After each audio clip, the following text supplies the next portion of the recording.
he connected it to the destruction of a second temple, which on a Tisha B'Av, on a Sunday, we are going to mourn the loss of the temple. And there was an event that took place 40 years before the destruction of the temple, which was a sign of the destruction. And this was the Sanhedrin's exile. Now, before we talk about the exile itself, it is very important to note that it says in the Jerusalem Talmud, at the beginning of the tractate of Sanhedrin, you could see it in the source 1. Tane, kodem ל-40 שנה, עד שלא חרב הבית, נתלו דיני נפשות. 40 years before the destruction of the temple, capital cases were taken away from the Sanhedrin. The authority to judge capital cases. ובימי שמעון בן שטח נתלו דיני ממונות. And in the days of Shimon ben Shatach, דיני ממונות, monetary fines, monetary law, and when it says that Rabbi Shimon Bar Yochai, he said, Berich Rachmana Telena Hakim Midon. So actually, Rashbi, he rejoiced when the authority of a Sanhedrin was taken away. And this is something that we have to ask. How could it be that Rashbi rejoiced on that event? Yes. Rashbi was like 100 years later. That's right, but he said at his time that he is glad that he doesn't have to judge. He was talking about an event that happened before his days. So this is our first question. Our first question is, as you could see it in section A, why did Rashbi rejoice when the authority of the Sanhedrin was taken away? So this is our first question. And now we are going to move to our second question. In a section B, why did the Sanhedrin go into exile? So, as I mentioned, the Chazal say that 40 years before the destruction of the second temple, the Sanhedrin exiled itself. It wasn't the Romans, because they didn't rule Jerusalem at that time. The Sanhedrin decided, they made a decision, but they have to go into exile 40 years before the destruction of the second temple. They went into exile. They used to be in Lishkat HaGazit, the chamber of hewn stone, and they went into exile. They went on to a series of different places, until at the end not at the end, but at some point they ended in Yavne. Soon we are going to talk about Yavne. Yavne is a very famous place. And the Sanhedrin stopped judging capital cases. Okay? So the question is, how could it be that the Sanhedrin decided on its own accord that it must go into exile? Why did the Sanhedrin exile itself? So what do you think? So we have the two questions. Okay, we have the two questions. Why did Rashbi rejoice from the fact that he doesn't have to judge? And secondly, he judged capital cases or cases of fine. And our second question is, why did the Sanhedrin go into exile? So what do you think? So, they exiled themselves before the temple was destroyed. That's right. So 40 years before. So I would assume maybe they saw it coming, the event, that the situation is so hopeless, they don't want to see the temple destroyed, so they exiled themselves. Maybe. Or maybe they wanted to warn the Jewish people. And they're building on what he said. Okay, very good. They warned them to show them, what are you doing? This is going to happen to you. What I'm doing right now is going to happen to you. So where David says that the Sanhedrin foresaw the destruction and they decided that they don't want to be involved. And what Nisim is saying is that the Sanhedrin did it as a warning for the nation. Okay, very interesting. More ideas, more views about these questions. Maybe they weren't necessarily worthy of trying such cases after 40 years. Okay, so you were saying that they weren't worthy of judging a capital cases. Okay. Any more ideas? Does anyone else want to give their opinion? So, the answer appears in source 3. It says in a different place in Chazal. Now, this is something very important that if you want to understand the true meaning of the Talmud, you have to look at parallel sugyot. Okay? And if you want to know where to find those parallel sugyot, there is Masoret HaShas. It is normally there are little letters on the page of the Talmud, and it sends you to a parallel tractates that deal with these issues. Okay, so in the tractate of Avodah Zarah, okay, so it says like this: Kevan dechazu denefishei lehu rotzchin v'lo yachlei lemidan amru mutar naglei mimakom lemakom ki heichi delo lichayvu. So, once they saw that the murderers were so numerous and they were not able to judge, they said, better that we should be exiled from place to place so that we will not be liable. So, what question could you ask about this statement? A great question. It could be asked. What is the question? The most obvious question. Didn't they have the power to really judge all the murder cases, justly, to restore the situation, to rectify this bad situation, to give the murderers what they deserve? So this is the question. We don't know yet. But a question that we could ask about this is that if they saw that the murderers were so numerous, they should have enlarged their broadened their authority. They should have been more harsh on them. But instead, it seems as if they are running away from dealing with that's right, they're running away from the responsibility. They aren't dealing with the murderers. So it is very strange. If murder has become so numerous, so the Sanhedrin should have tackled it. This phenomenon.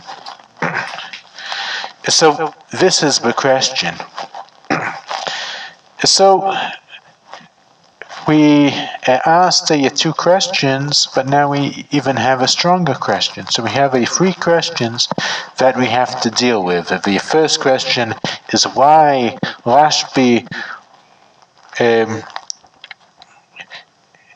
rejoiced when the authority of the Sanhedrin was taken away. The second question is, why did the Sanhedrin go into exile? And the answer that the Talmud says, because they saw that the murderers were so numerous, so they said that it is better that they will be exiled and they won't have to deal with it. So, this is the third question. How could that be? We would have thought that they would have more authority and they would deal with the problem. So we have to search for an answer for all these questions, okay? So I would like to present to you a very interesting answer, but before I would like to hear you. Does anyone have any idea, any answer for these questions, and especially the last question?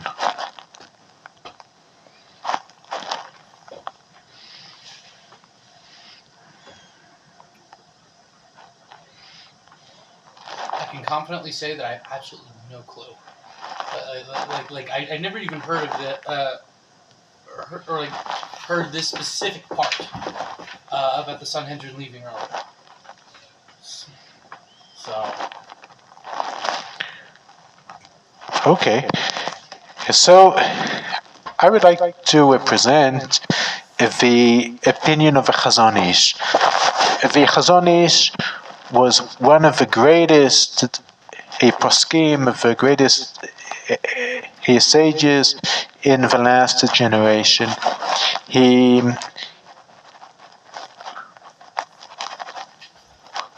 came from Lithuania and he moved to Bnei Brak, and there he established a Kotler and a yeshiva, and he actually rebuilt the Torah world after the destruction of the Holocaust. And he is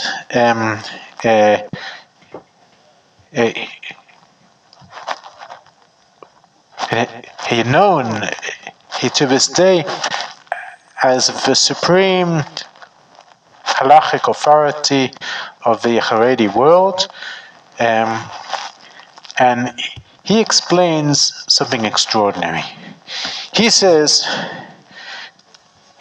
he talks about force and punishment, and he says that there are times in the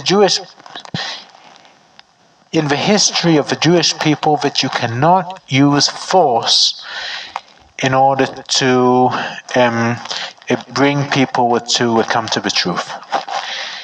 You could only use love, and you could only explain in peaceful ways, but you cannot use force, you can't use punishment. He says that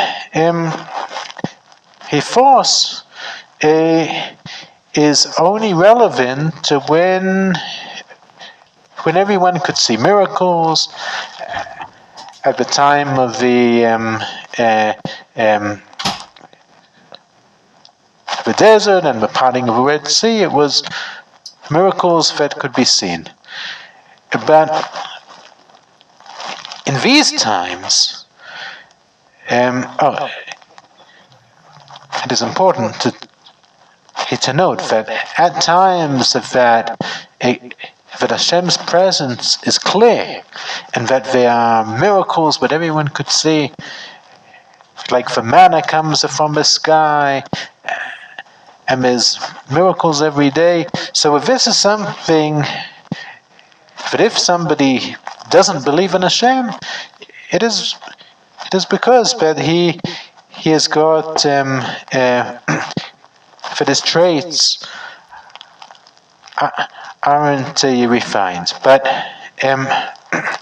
in these days it is completely different. In these days he says אבל בזמן ההיעלם שנחלטה האמונה מדלת העם, אין במעשה הורדה גדר הפרצה והוספת הפרצה, שיהיה ביניהם כמעשה השחיטה ואלימות חס וחלילה. So he says, nowadays, one cannot use force.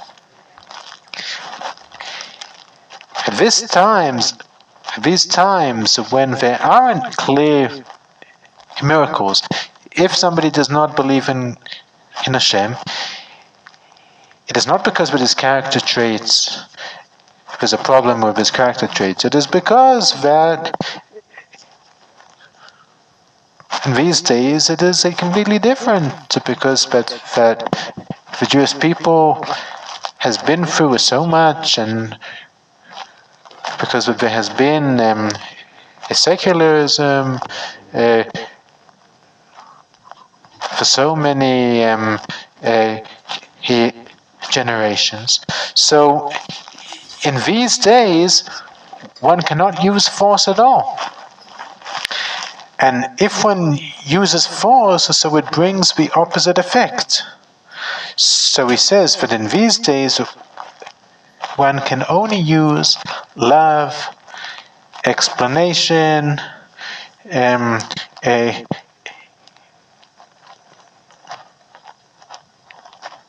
embracing of those who are far. That is the only way. So, 40 years before the destruction of the Second Temple, Chazal saw that there were a spiritual signs for the destruction. As it says in the tractate of the Yoma, it says that 40 years before the destruction, so there were all kinds of different signs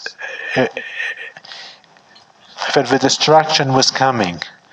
So the Sanhedrin saw the signs of the destruction, and they understood that the spiritual level of the nation of Israel is in danger.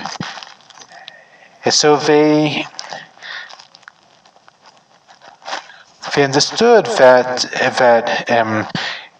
because they saw that murderers were so numerous. So this is only a symptom for a deeper problem. So they understood that the way to deal with it is not with force, it is a different tactic. You have to educate the people. Let my people know.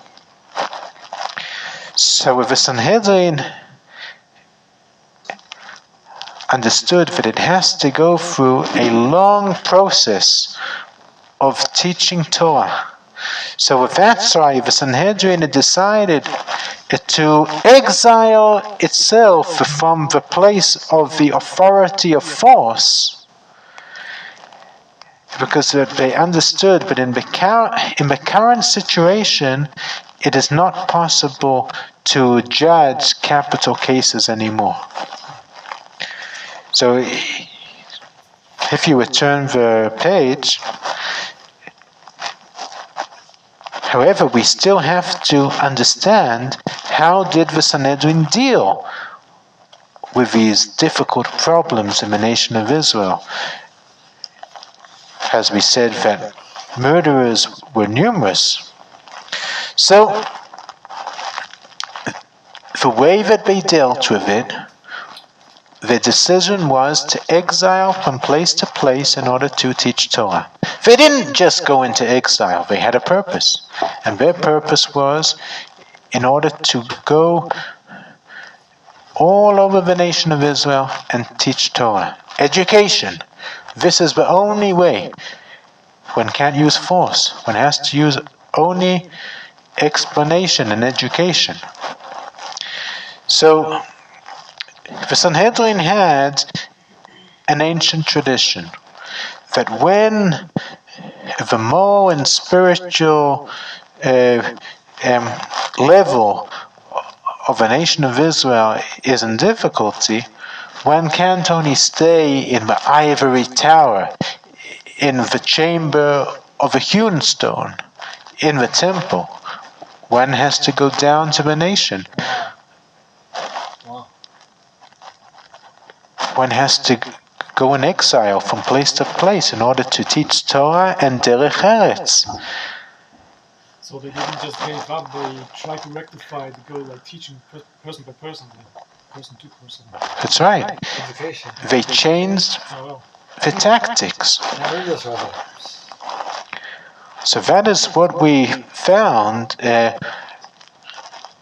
I mentioned last week, the Midrash about Pilegesh Bar Giva. Here we could see it on page 3, is source 8, in section D. About 70,000 people of the nation of Israel were killed in the civil war. Right. And the Sanhedrin was to blame at that time. Chazal blamed the Sanhedrin. Why? Look at source 9.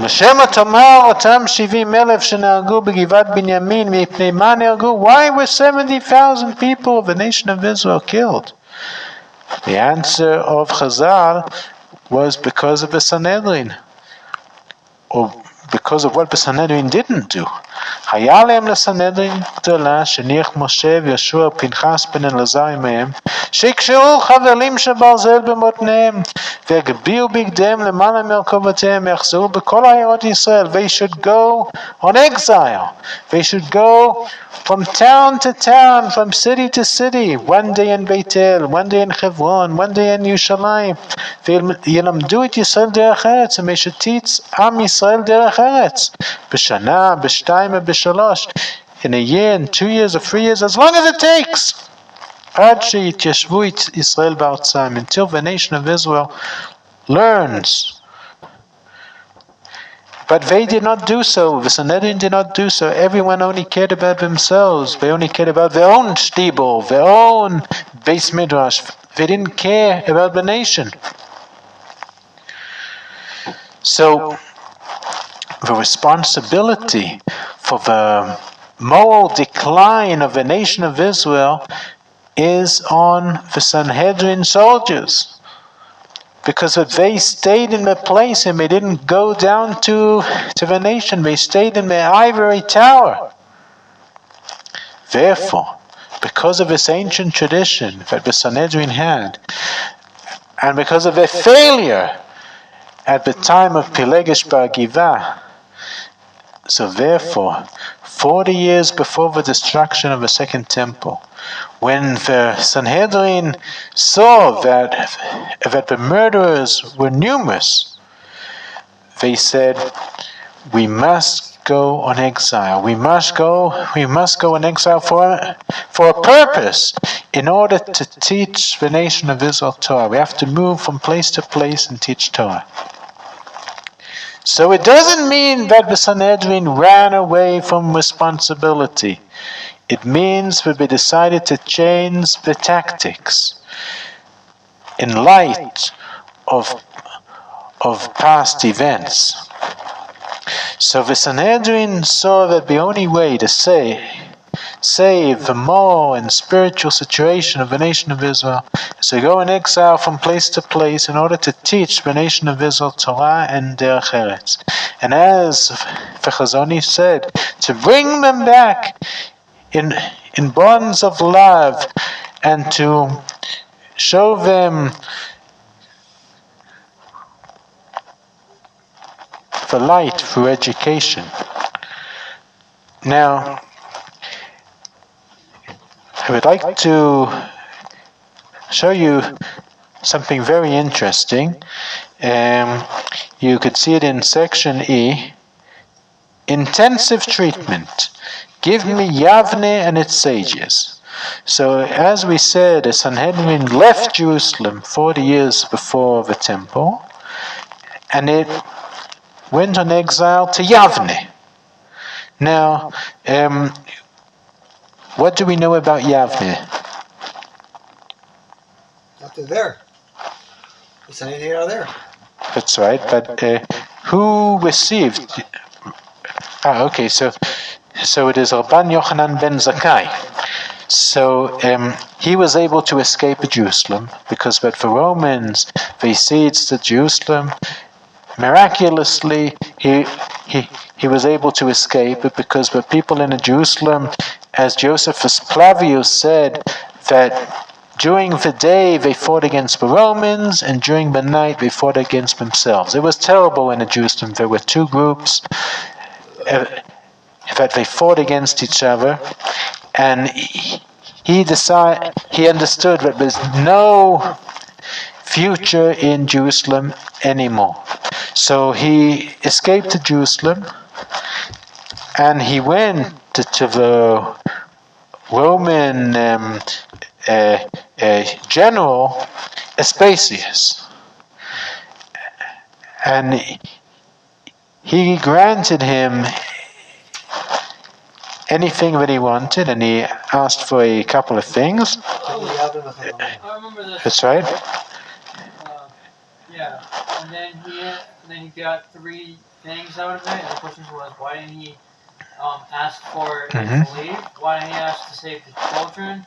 Why didn't he ask to save the Talmidim? And his answer was, those were going to be too much, and I thought he wasn't going to accept it. That's right. Absolutely. The question is, why didn't he ask to save Jerusalem? His nephew was Right. his nephew was the leader of the Baryonim. That's right. The Biryonim. Ezra, nice. Very good.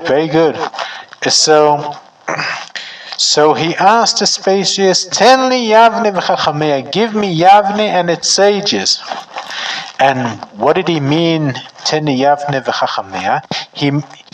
He meant the Sanhedrin that many years before they went on exile from Jerusalem and they went to Yavne.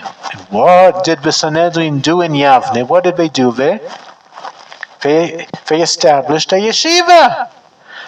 A yeshiva in Yavne. Now, does anyone know the name of yeshiva in Yavne? No. Kerem Yavne. Oh, there is yeshiva there now. These days it's called a KBY. Okay, in those days it wasn't called that. But that's right. I had the great zechut to study for almost 10 years in the Kerem Yavne. Who was the yeshiva there? Rabbi Greenberg. The one who started it. I forgot his name. Rabbi Goldwicht, he was before my time. Yeah.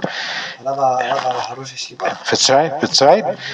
So the Sanhedrin that was exiled to Yavne actually functioned in Yavne as a yeshiva. And that is very interesting, because if you could look at the picture that I have over here of the Sanhedrin, okay? How did the Sanhedrin sit when they were in the chamber of Humestone? How did they sit? In what structure? Semicircle, right. But in Kerem Yavne, it says that they sat in a different way. It says in the Jerusalem Talmud, what is Kerem Yavne? V'chi Kerem Hayasham? Was there a vineyard? No. Ele Talmidei Chachamim she'u asuim shurot kekerem. They used to sit in rows. Now, what is the difference between sitting in a semicircle and sitting in rows? Well, you can think of that about it like in the base Knesset. Like how I don't want to say more conventional. Some they're organized in rows, but I know that I think is it Yemenite or is it the Moroccan? Ones are organized organized in semicircle. Everyone faces the center, Yeah, and the it's style of in the tefillah is very different. It's in the You know, they do a semicircle as well. They do a full circle. Oh, they do a full circle. Okay. But it completely changes the way that people interact. Because of course, like rows, it's almost like it's everyone on their own. You have everyone in a circle or a semicircle. It's all one community together. Okay, very nice. Yeah. Yes. Sitting in a semicircle, and this is what Rabbi Goen said, the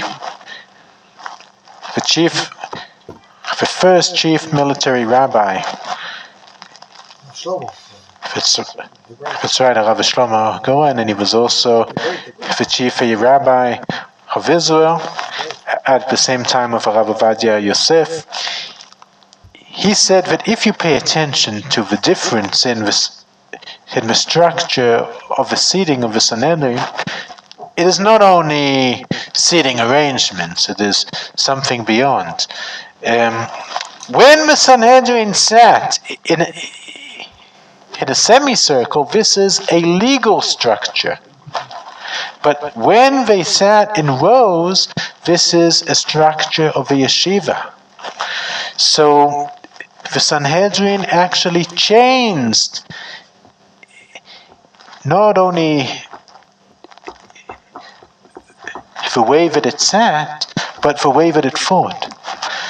The Sanhedrin functioned, they stopped functioning as a legal institution, they changed into an educational institution.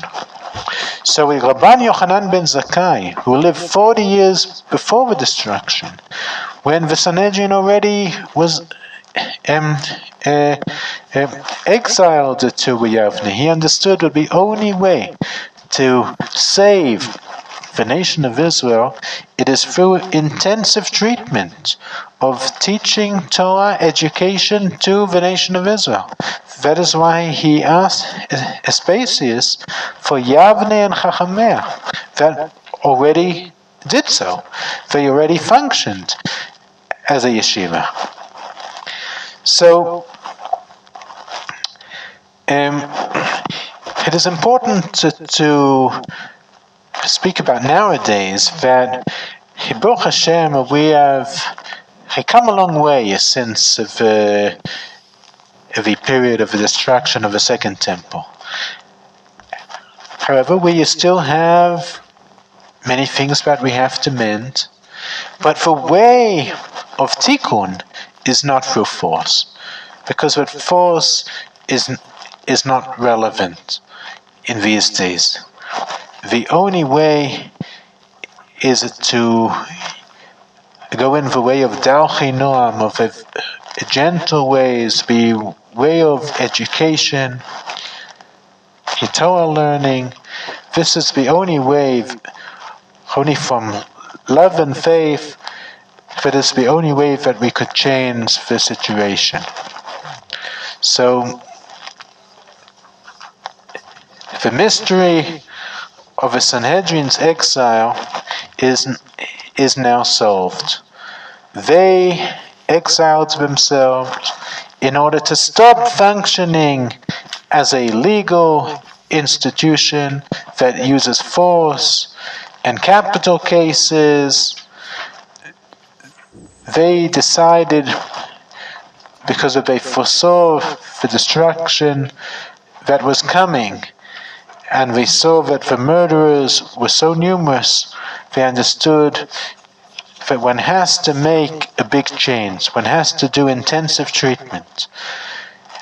And the only way to change the situation was to function as an educational institution, a yeshiva, that they teach, explain, in order to let my people know. So, B'ezrat Hashem, may we merit to see the Torah learning grow Amen. and flourish Amen. emanation of Israel, Amen. and B'ezrat Hashem we will see